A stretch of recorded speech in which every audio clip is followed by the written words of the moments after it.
আসসালামু আলাইকুম রহমতুল্লাহি ওয়া বারাকাতুহু। জান্নাত ওয়া ফিরদাউস মাগফিরাত ওয়া আখিরাত। আপনারা সবাই কেমন আছেন? আশা করি আলহামদুলিল্লাহ আল্লাহর রহমতে সবাই ভালো আছেন। আমি লিবিয়ার ছোট্ট একটা চিত্র নিয়ে আসছি গেম ঘরে আজকে।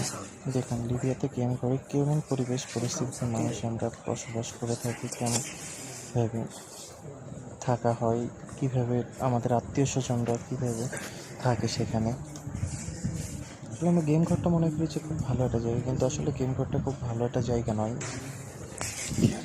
দেখুন, এখানে ইলেকট্রিসিটির কোনো ব্যবস্থা থাকে না, না থাকে ঠিক মতন খাওয়া দাওয়া, না থাকে ঠিক মতন গোসল। একটা আবদ্ধ অবস্থায় আবদ্ধ ঘরের ভিতরে থাকতে হয় কয়েক মাস ধরে। আমি সেই একটা চিত্র নিয়ে আসছি আপনাদের সামনে আজকে।